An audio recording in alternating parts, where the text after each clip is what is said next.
আমার নবীর মতো আমানতদারী নবী কেউ নাই, আমার নবীর মতো রহমতওয়ালা নবী কেউ নাই।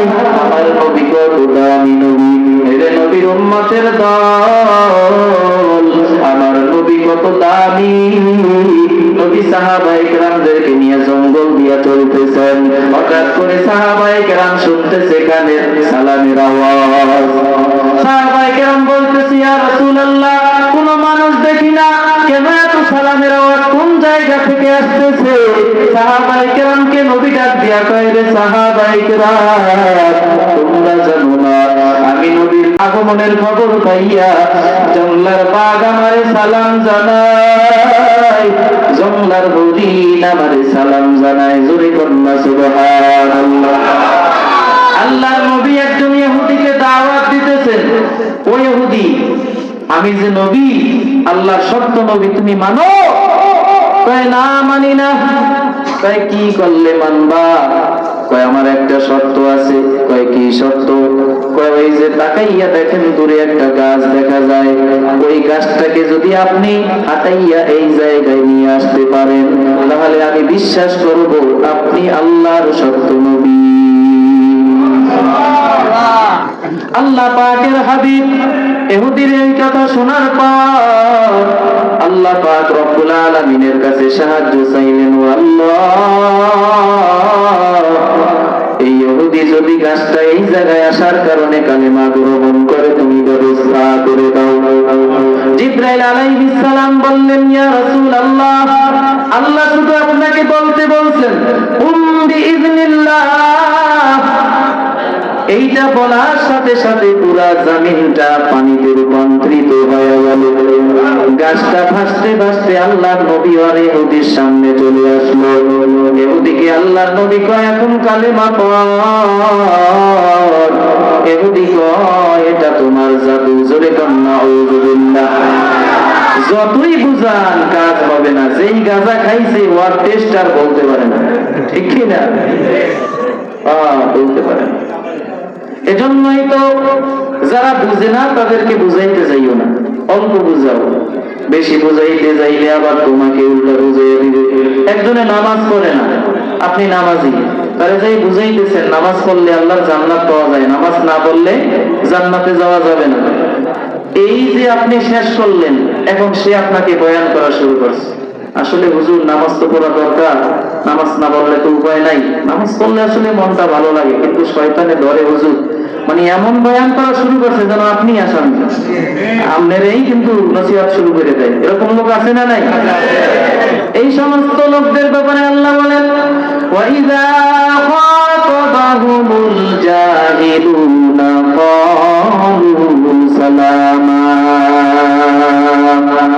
যখন জাহেলরা তোমাদের কথা মানবে না, তাদের মূর্খতাকে বেশি প্রাধান্য দিবে, তখন তোমরা সালাম দিয়া ওখান থেকে কেটে পড়বা।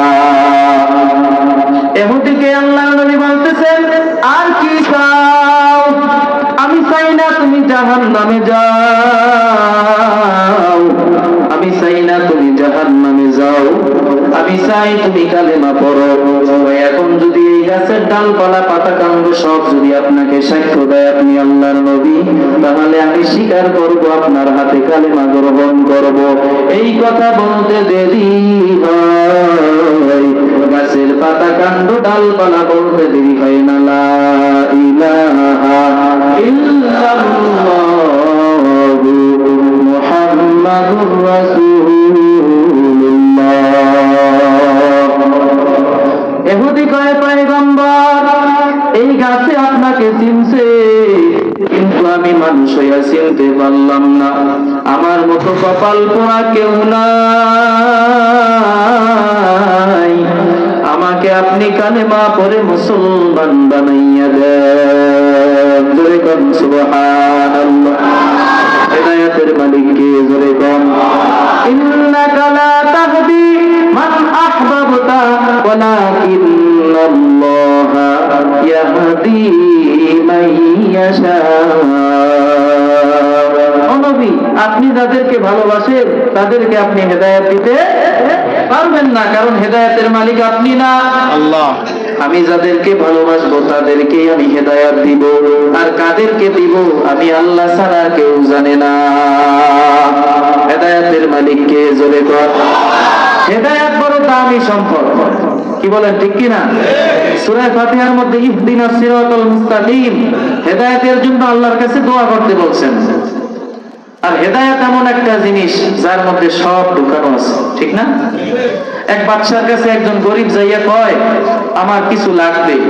বাদশা রওনা দিছে এক জায়গায়, কয় সময় কম, কি লাগবে এক কথায় প্রকাশ করো। কয় বাদশা, আমি আমার মেজো বইয়ের হাতে স্বর্ণের প্লেটে পোলাও, কুরমা, বিরিয়ানি খেতে চাই। তার মানে মেজো বউ যদি বানাইতে চায় তাহলে বড় বউ আছে, তাহলে বিয়ে করা লাগবে একটা। আর স্বর্ণের প্লেট যারা আছে সে তো ধনী, আর পোলাও কুরমা যে খাইবে সে তো মরিচ ভর্তা দিয়ে আর ভাত খাওয়া লাগবে না। এক কথার মধ্যে সব। তো হেদায়েত চাইলে আর পাইলে এর মধ্যে সব ঢুকানো আছে, সব ঢুকানো আছে। যে ব্যক্তি হেদায়েত পাইবে তার কোনো সময় নামাজ ছাড়বে না, ঠিক না? তার কোনো সময় জিকির ছুটবে না, পর্দা ছুটবে না, হালাল খাওয়া ছুটবে না, কথা ঠিক কি না? এজন্য হেদায়েত বড় দামি সম্পদ। আল্লাহ নবীকে বিশ্বাস করলো, কালিমা গ্রহণ করলো। আমার নবীকে সাহাবায়ে কেরাম কত ভালোবাসতেন। এই সাহাবী নবীর এমন পাগল হইছে, নবীকে একটা সেকেন্ড না দেখলে তার ভালো লাগে না। সুবহানাল্লাহ।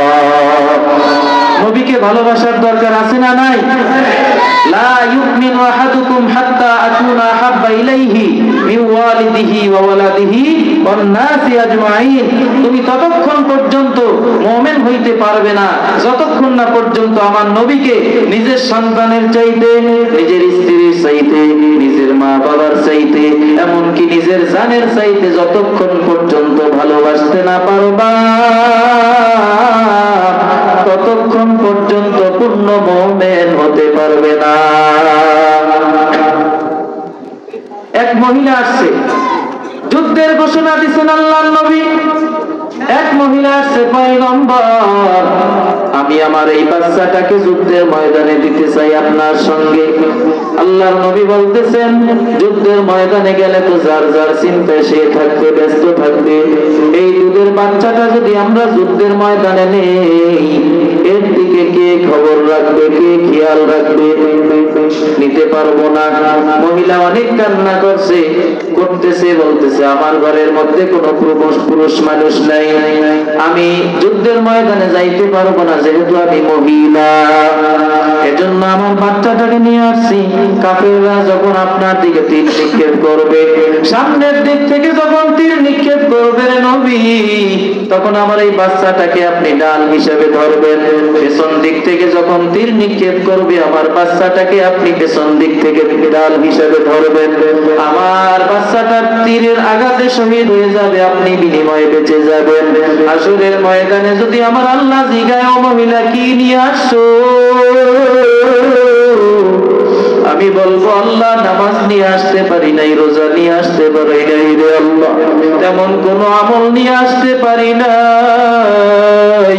ও আল্লাহ আমার কলিজা সেরা ধন 10 মাস 10 দিন গর্ভে ধারণ করেছি, আমার কলিজা সেরা ধন তার আব্বাও ছিল না,